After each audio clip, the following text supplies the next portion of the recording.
میرے پیارے ساتھیوں، موت کا فرشتہ کبھی بھی ہمارے پاس آ سکتا ہے۔ ایک بیماری آتی ہے اور ایک جھٹکے میں اس کو لے کے چلی جاتی ہے۔ سب ٹھاٹ پڑا رہ جائے گا جب لاد چلے گا بنجارا۔ میرے پیارے ساتھیوں، موت کا فرشتہ کبھی بھی ہمارے پاس آ سکتا ہے۔ وہ یہ پوچھ کر کے نہیں آئے گا کہ عبدالغفار صاحب آپ کے گھر والوں کو آپ کی ضرورت ہے، آپ کے بچوں کو آپ کی ضرورت ہے، آپ کی بیوی کو آپ کی ضرورت ہے۔ وہ یہ بھی نہیں پوچھنے آئے گا کہ ابھی آپ کو تو دنیا کے لیے بہت کچھ کرنا ہے، ابھی آپ کی عمر ہی کیا ہے، موت تو اپنے ٹائم پر آ جائے گی، اور جب موت آئے گی تو پھر ہم کو نیکی کرنے کا موقع نہیں ملے گا، پھر توبہ کرنے کا موقع نہیں ملے گا، پھر سدھرنے کا موقع نہیں ملے گا۔ او نماز سے دور میرے ساتھیوں، نماز کی پابندی شروع کر دو اس کے پہلے کہ موت کا فرشتہ آپ کے پاس آ جائے۔ او حرام کام میں ڈوبے میرے بھائیوں، حرام طریقے چھوڑ دو، اللہ کے دین کی طرف آ جاؤ اس کے پہلے کہ موت کا فرشتہ آپ کے پاس آ جائے۔ اللہ نے فرمایا حتی اذا جاء احدهم الموت قال رب ارجعون۔ جب موت کا فرشتہ آتا ہے، جب موت کا ٹائم آتا ہے تو انسان یہ کہتا ہے کہ اے اللہ مجھے ایک چانس اور دے دے، ایک ٹائم اور دے دے، ایک بار دنیا میں اور بھیج دے۔ قال رب ارجعون، اے اللہ ایک موقع تو مجھے اور دے دے، اس لیے نہیں کہ مجھے اپنی لڑکی کی شادی کرنی ہے، اس لیے نہیں کہ مجھے اپنا مکان بنانا ہے، اس لیے نہیں کہ مجھے اپنا بزنس سیٹ اپ کرنا ہے، اس لیے نہیں کہ مجھے گورنمنٹ جاب کرنی ہے، لعلی اعمل صالحا، اے اللہ مجھے موت کا اندازہ نہیں تھا، میں نے ساری زندگی گناہ کیا ہے، میں نے نافرمانی کیا ہے، میں نے تجھ کو ناراض کیا ہے، اے اللہ تو ایک چانس اور مجھے دے دے، لعلی اعمل صالحا، میں وعدہ کرتا ہوں میں نیک عمل کروں گا، میں تجھے راضی کرنے والا عمل کروں گا، میں ایسا عمل کروں گا جس سے تو راضی ہو جائے۔ یہ کب کہے گا انسان؟ موت کو دیکھنے کے بعد کہے گا۔ اللہ فرمائے گا کلا، ایسا کبھی نہیں ہو سکتا، انہا کلمۃ ہوا قائلھا، اے میرے بندے یہ تو بس تیرے منہ سے نکلنے والی ایک بات ہے، تو آج کہہ رہا ہے، اگر ہم تجھے دوبارہ دنیا میں ڈال دیں گے پھر تو وہی کام کرے گا، یہ تو بس تو بات ہی بات کر رہا ہے۔ وَمِن وَرَائِهِمْ بَرْزَخٌ إِلَىٰ يَوْمِ يُبْعَثُونَ، اور اے میرے بندے اب تیرے پاس موت کا ٹائم آ چکا ہے، اب تو تجھے برزخ میں جانا ہے، اب تو تجھے قبر میں جانا ہے، اب تجھے دنیا کی کوئی طاقت روک نہیں سکتی ہے۔ موت وہ چیز ہے میرے بھائی، آج تو ہم اور آپ اتنے کٹھور دل ہو چکے ہیں کہ قبروں کو دیکھ کر کے اور موت کو دیکھ کر کے بھی ہمارے رونگٹے کھڑے نہیں ہوتے، ہمیں موت یاد نہیں آتی۔ قبرستان میں بیٹھ کر کے لوگ جوا کھیلتے ہیں، قبرستان میں بیٹھ کر کے لوگ شراب پیتے ہیں، قبرستان میں بیٹھ کر کے لوگ حرام کام کرتے ہیں، اتنا سخت دل ہو چکا ہے انسان۔ ارے قبرستان تو وہ جگہ ہے جہاں پر ہمارے باپ دادا دفن ہیں، ہمارے مردے دفن ہیں، اور قبرستان وہ جگہ ہے جہاں دیکھ کر کے ہم کو موت یاد آنی چاہیے۔ اللہ کے نبی کہا کرتے تھے او لوگوں میں نے تم کو قبرستان جانے سے منع کیا تھا، میں نے تم کو قبروں کی زیارت سے منع کیا تھا، لیکن تم قبروں کی زیارت کیا کرو، تم قبرستان جایا کرو، فَإِنَّهَا تُذَكِّرُكُمُ الْآخِرَةَ، اس لیے کہ قبرستان جانے سے موت کی یاد آتی ہے، آخرت کی یاد آتی ہے۔ ابن ماجہ کی روایت ہے، ایک انصاری صحابی کا جنازہ ہے، جنازے کو قبر میں اتارا جا رہا ہے، اللہ کے نبی ایک سائیڈ میں بیٹھے ہوئے ہیں، آپ کے صحابہ بھی آپ کے ساتھ بیٹھے ہوئے ہیں، اللہ کے نبی بالکل خاموش ہیں، صحابہ بھی بالکل خاموش ہیں، اور جنازے کو قبر میں اتارا جا رہا ہے۔ اللہ کے نبی کی آنکھوں سے آنسو بہنے لگتے ہیں، اللہ کے نبی رونے لگتے ہیں، اور اتنا روتے ہیں اتنا روتے ہیں حتی بلت سرا، آپ کے آنسوؤں سے وہاں کی زمین تر ہو جاتی ہے، وہاں کی زمین بھیگ جاتی ہے، اور آپ یہ فرماتے ہیں لمثل ھذا فاعدوا یا اخوانی، اے میرے صحابہ اس قبر میں تم کو جانا ہے، اس قبر کی تم تیاری کرو، یہاں تم سب کو آنا ہے، اس جگہ کی تم تیاری کر لو۔ قبر میں کیا کام آئے گا میرے بھائی؟ ہمارے بچے تو ہمارے کام نہیں آئیں گے، ہماری بیوی تو ہمارے کام نہیں آئے گی، ہماری دولت ہمارا مال ہمارے کام نہیں آئے گا۔ وہاں اگر کام آئے گا ہمارے اعمال کام آئیں گے، ہماری نیکیاں کام آئیں گی، ہم نے اللہ کی بارگاہ میں اگر توبہ کیا ہے تو ہماری توبہ کام آئے گی۔ عثمان غنی رضی اللہ تعالیٰ عنہ جب کسی قبر کے پاس سے گزرتے تھے زارو قطار رونے لگتے تھے، آنکھوں سے آنسو بہنے لگتے تھے۔ کسی نے پوچھا اے عثمان غنی، جنت کی بات ہوتی ہے تو آپ روتے نہیں ہیں، جہنم کی بات آتی ہے تو آپ روتے نہیں ہیں، لیکن اب جب آپ کسی قبر کے پاس سے گزرتے ہیں تو رونے لگتے ہیں، کیا بات ہے؟ عثمان غنی کہتے ہیں او لوگو، میں نے اپنے پیارے نبی کو یہ فرماتے ہوئے سنا ہے ان القبر اول منزل من منازل الاخرہ، بے شک یہ قبر آخرت کی پہلی منزل ہے، جس نے اس منزل کو پار کر لیا اس کے لیے آگے کی منزل آسان ہے۔ میرے پیارے ساتھیوں، آج بڑے بڑے علماء دنیا سے جا رہے ہیں، جو اللہ کے نیک بندے جن کی دنیا کو ضرورت ہے آج وہ دنیا سے جا رہے ہیں۔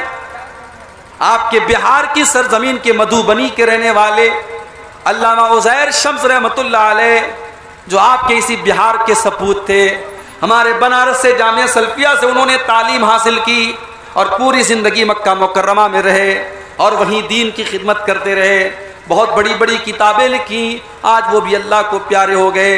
آج بڑے بڑے علماء دنیا سے جا رہے ہیں۔ میرے پیارے ساتھیوں، وہ لوگ تو اللہ کے نیک بندے تھے، ہمارا اور آپ کا کیا حال ہوگا؟ ہماری اور آپ کی زندگی تو گناہوں میں گزر رہی ہے، اللہ کی نافرمانیوں میں گزر رہی ہے، غلط کاموں میں گزر رہی ہے۔ میرے پیارے ساتھیوں، اس سے پہلے کہ موت کا فرشتہ ہمارے پاس آئے، ہم موت کے بعد کی تیاری کر لیں۔ اللہ کے نبی سے پوچھا گیا اے اللہ کے نبی، سب سے افضل مومن کون ہے؟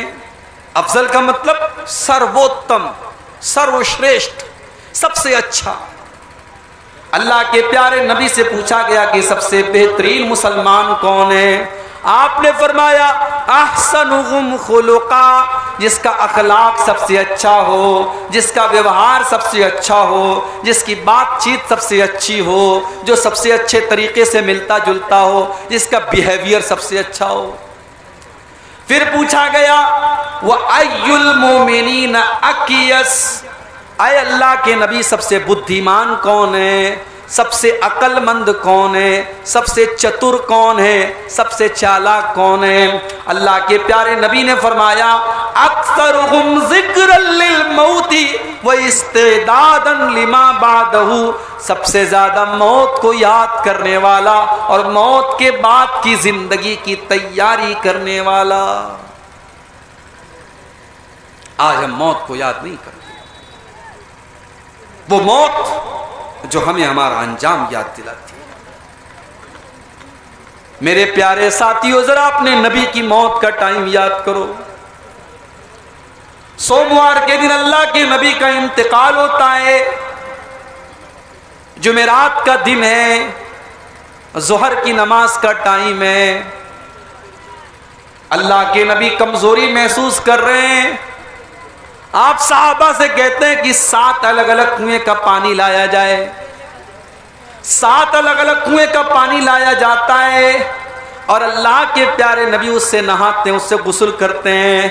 اس کے بعد آپ اپنے سر کے اوپر ایک سفید پٹی باندھتے ہیں، ایک وائٹ کلر کی پٹی آپ باندھتے ہیں اور آپ مسجد میں آتے ہیں، ظہر کی نماز پڑھاتے ہیں اور آپ منبر پر کھڑے ہوتے ہیں اور آپ اپنے صحابہ سے کہتے ہیں او لوگو انا شہید علیکم، کل قیامت کے دن میں تمہارے بارے میں گواہی دوں گا، وَأَنَا فَرَةٌ لَكُمْ، اور میں قیامت کے دن تم سے آگے آگے رہوں گا. وَإِنَّ مَوْعِدَكُمُ الْحَوْضُ، اور اے میری امت کے لوگوں تم سے ملاقات حوض کوثر پر ہوگی.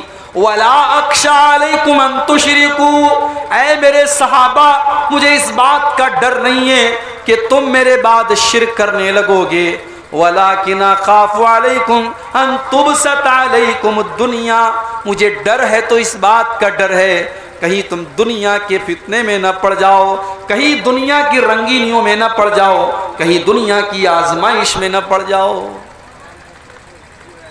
یہ جمعرات کا دن تھا، آخری نماز جو اللہ کے نبی نے پڑھائی تھی، مغرب کی نماز آپ نے پڑھائی تھی جمعرات کے دن. عشاء کی نماز کا ٹائم آیا، حضرت بلال آئے. اے اللہ کے نبی نماز کا ٹائم ہو چکا ہے، لوگ آپ کا انتظار کر رہے ہیں. اللہ کے نبی نے پانی منگوایا، غسل کیا، اور غسل کرنے کے بعد آپ جب کھڑے ہونے لگے، حدیث کے الفاظ ہیں آپ بے ہوش ہو کر کے گر گئے. ہوش آیا، آپ نے پوچھا کہ کیا نماز ہو گئی؟ نہیں نہیں اللہ کے نبی نماز ابھی نہیں ہوئی ہے، لوگ آپ کا انتظار کر رہے ہیں. آپ نے پھر پانی منگوایا، پھر آپ نے غسل کیا، پھر آپ جب اٹھنے کی کوشش کرنے لگے چکر آ گیا، غشی آ گئی، پھر آپ بے ہوش ہو کر کے گر پڑے. 3 بار ایسا ہوا، 3 بار ایسا ہوا، اللہ کے نبی بے ہوش ہو کر کے گرتے چلے جائیں. جب آپ یہ سمجھ گئے کہ اب آپ نماز پڑھانے کی طاقت آپ کے بدن کے اندر، آپ کی باڈی کے اندر نہیں ہے، آپ نے صحابہ سے کہا کہ وہ لوگوں جاؤ ابو بکر صدیق سے کہو وہ لوگوں کو نماز پڑھائے. آپ کی زندگی میں 17 ٹائم کی نمازیں ابو بکر صدیق نے پڑھائی. آپ مسجد میں جانے کی اور نماز پڑھانے کی طاقت آپ کے اندر باقی نہیں بچی تھی. وہ لوگوں، وہ نبی جو ہم سب کے نبی تھے، جو رحمت للعالمین تھے، جو اپنی جان سے زیادہ ہم کو پیارے ہیں، اس نبی کے آخری ٹائم کو ذرا یاد کرو. جمعہ کا دن آیا، اللہ کے نبی مسجد میں آتے ہیں، خطبہ دیتے ہیں، اور خطبے میں آپ یہ کہتے ہیں کہ وہ لوگوں، اللہ نے اپنے ایک بندے کو یہ اختیار دیا تھا، اپنے بندے کو یہ چوائس دی تھی کہ چاہے تو وہ بندہ دنیا کی نعمتوں کو لے لے اور چاہے تو وہ اللہ کے پاس چلا جائے.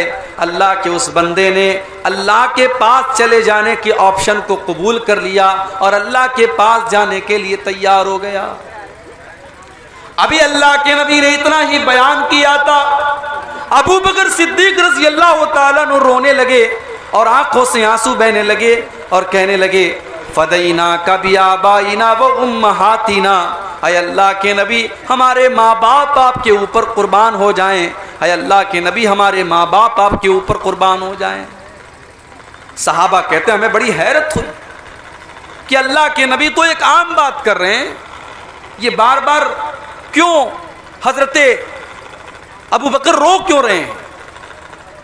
کیوں یہ ڈسٹرب کیوں ہو رہا ہے؟ آواز کیوں آ رہا ہے؟ مائک ٹھیک کرو نا یار.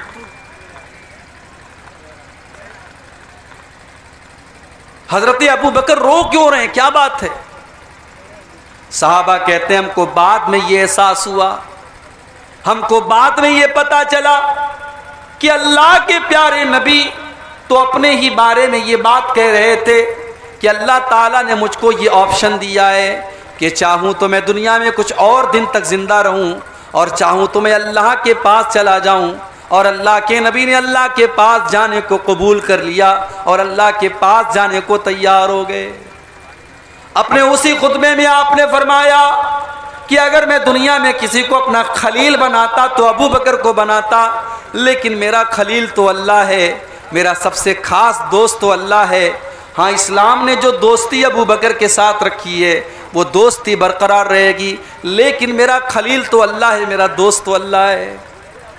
اس کے بعد آپ نے فرمایا مسجد کے اندر جتنے لوگوں کے دروازے ہیں سب کے دروازوں کو بند کر دیا جائے سوائے ابو بکر کے. ابو بکر کا دروازہ بند نہ کیا جائے، ابو بکر کا دروازہ کھولے رکھا جائے. آپ نے فرمایا سب سے زیادہ میرے اوپر اگر کسی کا احسان ہے تو ابو بکر صدیق کا احسان ہے، اس نے اپنے مال سے میرا ساتھ دیا، اس نے اپنی جان سے میرا ساتھ دیا. یہ آخری خطبہ تھا اللہ کے پیارے نبی کا۔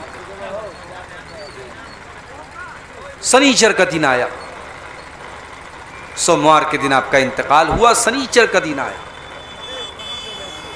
آپ بے قرار ہیں، بے چین ہیں، بار بار چادر کو پھینک رہے ہیں، اوڑھ رہے ہیں، پھینک رہے ہیں۔ آپ نے اسی عالم میں فرمایا، یہ تو ریڈیو بج رہا ہے، کیا بولیں گے اس کو؟ ڈالیو تو کون میں کتار ڈالیو تو بھائی ڈالو تو یار چھوٹو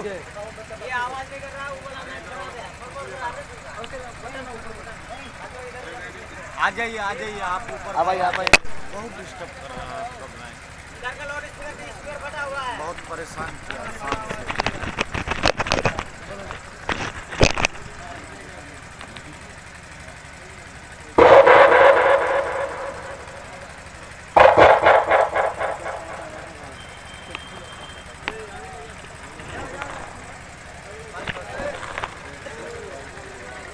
سنیچر کا دن آیا اللہ کے نبی کی زندگی کا، سوموار کے دن آپ کا انتقال ہو رہا ہے، سنیچر کا دن آیا، آپ بستر پہ لیٹے ہوئے ہیں، بے چین ہیں، بے قرار ہیں، بار بار اپنی چادر کو پھینک رہے ہیں، اوڑھ رہے ہیں، پھینک رہے ہیں۔ اسی بے قراری کے عالم میں اللہ کے پیارے نبی فرماتے ہیں، لعن اللہ الیہود والنصارى اتخذوا قبور انبیائہم مساجد۔ اللہ کی لعنت تو یہود و نصارہ کے اوپر، انہوں نے اپنے نبیوں کی قبروں کو سجدہ گاہ بنا لیا، انہوں نے اپنے نبیوں کی قبروں کو مسجد بنا لیا۔ اللہ کے نبی اپنی امت کو بتا رہے تھے کہ وہ لوگوں، میرے انتقال کے بعد میری قبر کے اوپر تم کوئی ایسا کام مت کرنا، میری قبر پر کوئی میلہ ٹھیلا نہ لگانا، میری قبر کے اوپر تم کوئی عرس مت کرنا، میری قبر پر تم آ کر کے سجدے مت کرنا، جو کام یہود و نصارہ نے کیا تھا وہ کام تم میری قبر پہ مت کرنا۔ میرے پیارے ساتھیوں، آج امت کو نبی کی محبت تو یاد ہے، نبی کی پیدائش تو یاد ہے، اور نبی کی پیدائش کے نام پر جشن تو یاد ہے، مگر آج امت کو اپنے نبی کی یہ وصیت یاد نہیں ہے۔ آج امت کا ایک بڑا طبقہ قبر پرستی میں مبتلا ہے، آج قبروں کے اوپر سجدہ کیا جا رہا ہے، آج مزاروں کے اوپر سجدہ کیا جا رہا ہے، آج گلے میں تعویذ پہنا جا رہا ہے، آج ہاتھوں میں تعویذ پہنا جا رہا ہے۔ جس کام سے اللہ کے نبی نے اپنے آخری ٹائم منع کیا تھا، اس کام کو آج امت کے لوگ کرتے چلے جا رہے ہیں۔ میرے پیارے ساتھیوں، وہ نبی جب دنیا سے گئے، آخری دن ہے آپ کی زندگی کا، سوموار کے دن آپ کا انتقال ہوتا ہے، اور اتوار کے دن رات میں جو چراغ آپ کے گھر پہ جلتا ہے، اس چراغ کا تیل بھی پڑوسی سے ادھار لیا جاتا ہے۔ اس نبی نے اپنے لیے کچھ نہیں کیا، کوئی پراپرٹی نہیں بنائی، کوئی مکان نہیں بنایا، کوئی دولت اکٹھا نہیں کی۔ اس نبی نے پوری زندگی کو اللہ کے دین کے لیے لگا دیا۔ اس نبی کی زندگی کا ایک ہی مقصد ہے کہ لوگ اسلام لے آئیں، لوگ ایمان لے آئیں، لوگ توحید پر آ جائیں۔ اللہ نے قرآن میں فرمایا، فَلَعَلَّكَ بَاقِعٌ نَفْسَكَ عَلَىٰ آثَارِهِمْ إِن لَّمْ يُؤْمِنُوا بِهَٰذَا الْحَدِيثِ أَسَفًا۔ اے نبی، اگر یہ لوگ ایمان نہیں لاتے تو کیا آپ اپنی جان دے دیں گے؟ آپ اپنی جان کو جوخم میں ڈال دیں گے؟ کیا آپ اپنی جان دے دیں گے؟ آپ لوگوں کی ایمان لانے کی اتنی چنتا کیوں کرتے ہیں؟ میرے پیارے ساتھیوں، نماز کی حالت میں اللہ کے نبی کے گلے میں عقبہ ابن ابی معیط آتا ہے اور چادر ڈال کر کے آپ کا گلا دبانے کی کوشش کرتا ہے۔ ابو بکر صدیق آتے ہیں اور اپنے نبی کی جان بچاتے ہیں اور کہتے ہیں، اتقتلون رجلا ان یقول ربی اللہ، کہ او لوگو، کیا تم اللہ کے نبی کو صرف اس لیے قتل کر دینا چاہتے ہو کہ وہ اللہ کو اپنا رب کہتے ہیں، وہ اللہ کو اپنا رب کہتے ہیں، اس اپرادھ میں اور اس جرم میں تم ان کو قتل کر دینا چاہتے ہو؟ وہ لوگو تم اتنے بڑے ظالم کیوں ہو؟ اللہ کے نبی نماز پڑھ رہے ہیں، ایک ظالم آتا ہے اور آپ کے اوپر اونٹنی کی اوجھڑی لا کے رکھ دیتا ہے، اونٹنی کی گندگی اور اونٹنی کی بچہ دانی لا کے رکھ دیتا ہے۔ اللہ کے نبی سجدے سے سر نہیں اٹھا پا رہے ہیں اور اللہ کا کوئی بندہ آتا ہے اور جب اس اوجھڑی کو ہٹاتا ہے تب اللہ کے نبی سجدے سے سر اٹھاتے ہیں۔ کتنی تکلیفیں سہی اس نبی نے، اور آج اس نبی کا آخری ٹائم ہے، اس نبی کے انتقال کا ٹائم۔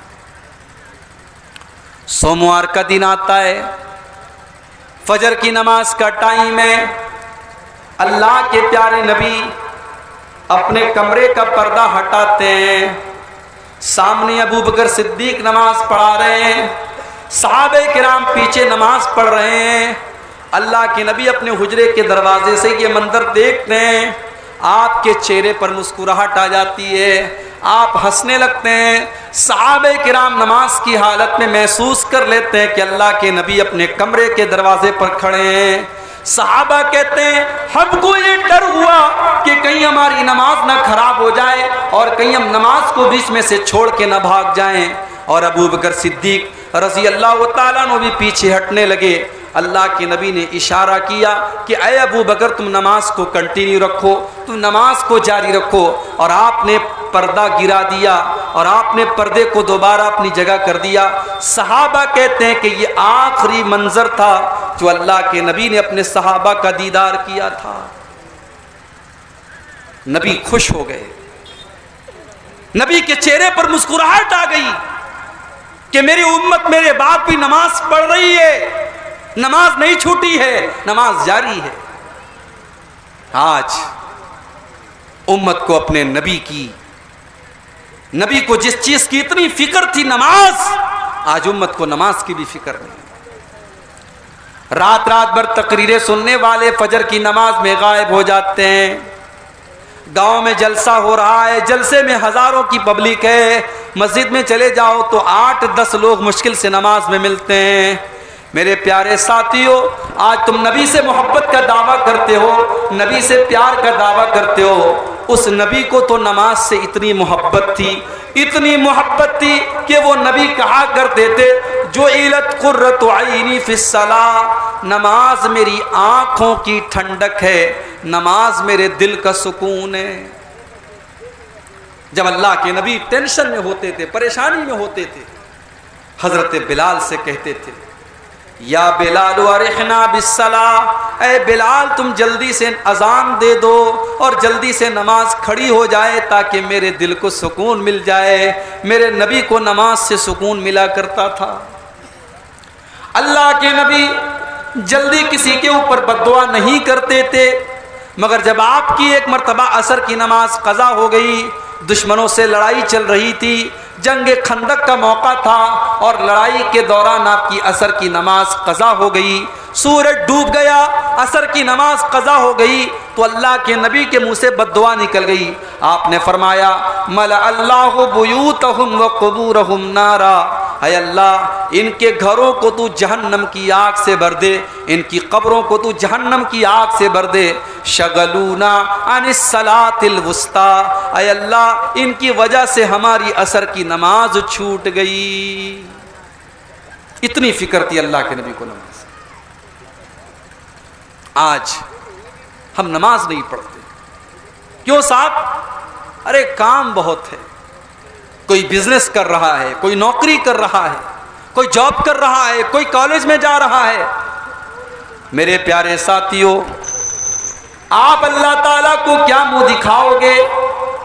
اللہ جب پوچھے گا میرے بندے تو 24 گھنٹے میں 5 بار میرے آگے ماتھا جھکانے کو بھی تیار نہیں تھا، میرے آگے سر جھکانے کو تیار نہیں تھا، تو اللہ اکبر کہہ کر میرے آگے نماز پڑھنے کو تیار نہیں تھا۔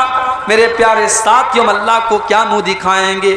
یہ نماز نبی کی آنکھوں کی ٹھنڈک تھی، اور اپنے آخری ٹائم بھی اللہ کے نبی نے نماز کی تلقین کی اور نماز پڑھنے پر لوگوں کو ابھارا۔ آپ کی بیوی حضرت ام حبیبہ رضی اللہ تعالیٰ عنہ کہتی ہیں کہ جب اللہ کے نبی کا آخری ٹائم تھا، آپ کی زبان سے الفاظ نہیں نکل رہے تھے، آپ بے قرار تھے، بے چین تھے، تڑپ رہے تھے آپ. اس حالت میں اللہ کے نبی کی زبان سے کچھ الفاظ نکل رہے تھے. میں نے غور سے کان لگایا کہ سنوں اللہ کے نبی کیا کہہ رہے ہیں. تو اللہ کے نبی کی زبان سے الفاظ نکل رہے تھے، الصلاۃ الصلاۃ وما ملکت ایمانکم. او لوگو تم نماز کی پابندی کرنا، او لوگو تم نماز کی پابندی کرنا، اپنے غلاموں کا خیال کرنا، اپنی لونڈیوں کا خیال رکھنا، اپنے نوکروں کا خیال رکھنا. آخری ٹائم بھی اللہ کے نبی کو نماز کی چنتا ہے، نماز کی فکر ہے. اور آگے بڑھیے. سوموار کا دن ہے، آج آپ کی زندگی کا آخری دن ہے. آپ حضرت عائشہ کی گود میں سر رکھ کر کے لیٹے ہوئے ہیں.